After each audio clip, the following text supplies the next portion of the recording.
In this set of videos, we're going to be looking at some of the ways that emotions play out in terms of trauma, both for the client and for the therapist. In particular, we're going to look at moral injury and forgiveness, both of which are issues for client and therapist, and compassion fatigue and burnout, which are primarily issues for the therapist. So moral injury takes several different forms. It may be doing something that violates your moral code or values. So for example, not, either harming or failing to protect someone from harm. It may be seeing someone or some people who are doing something or fail to do something that went against your moral code or values, for example, witnessing cruel behavior. Or it can be being directly affected by someone doing something or failing to do something. So, for example, being betrayed by someone trusted. So, for example, each of these people may experience moral injury. For example, a soldier guiding a drone unintentionally hits a school, killing or wounding dozens of children and adults. And that soldier may stop and say, I could have done something different or better. I shouldn't have hurt these children, killed these children. The neighbor, too, who is seeing the drone hit the school, may feel much the same and say, I could have, should have done something, even if that was completely inappropriate and impossible. And finally, a soldier may hear the order to shoot, know that the location had been improperly encoded, and believe that she couldn't do anything to counter the superior's order, and yet still feels guilty and responsible. So moral injury has a number of different kinds of consequences. Some of these consequences are physical and they look like issues of stress and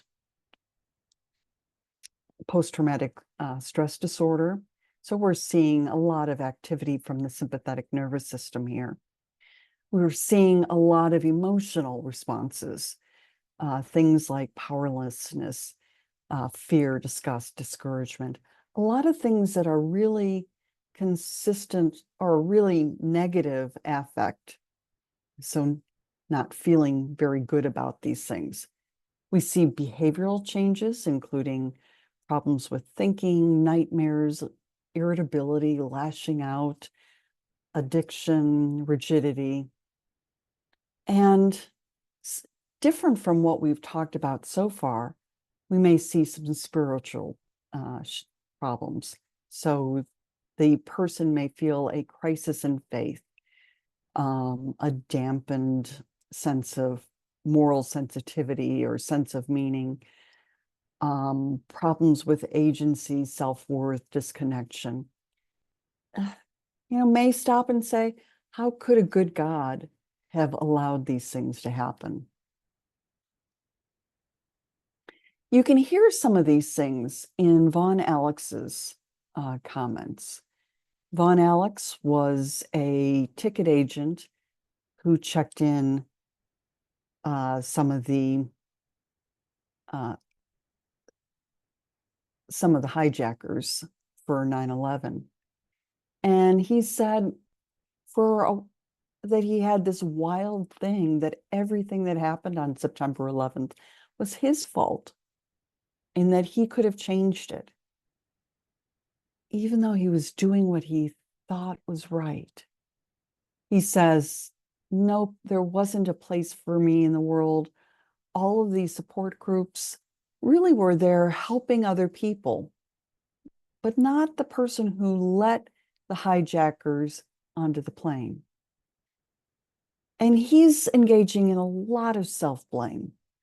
You know, he's hearing, "You killed my husband on September 11th," in his head. And that moral injury keeps him stuck. So we're seeing this discrepancy. I should have kept the passengers safe, but I checked the hijackers on board. In fact, he hurried them on board. And this is a difficult place for him. When information conflicts with itself, what we experience is a lot of angst. We obsess about that, we ruminate, and it can be problematic.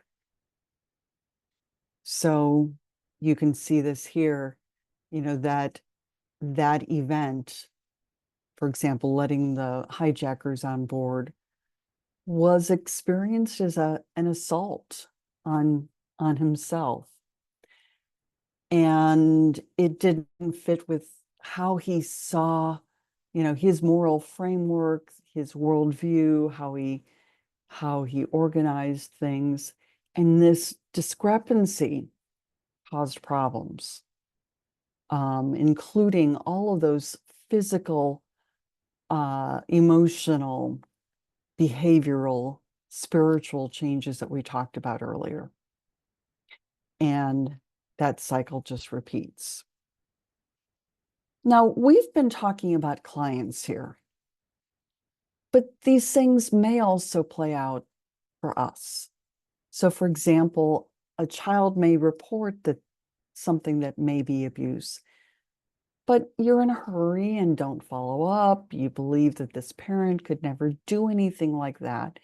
Maybe the parent is a member of your community, your race, your social class, maybe even your book club.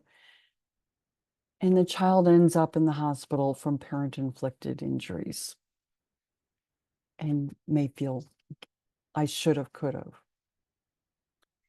Or a client has struggled with memories of abuse, frequently choosing questionable coping strategies. She reports not using opiates. You believe her, although without doing a really good assessment, and she overdoses and dies. And the therapist may feel guilty. "I should have, could have." And finally, your supervisor does an assessment that feels judgmental and overly harsh, resulting in a negative outcome. You're appalled that she didn't say anything during the case conference that could have changed things, and feel guilty and ashamed. So we're not rubber bands, unchanged by experience.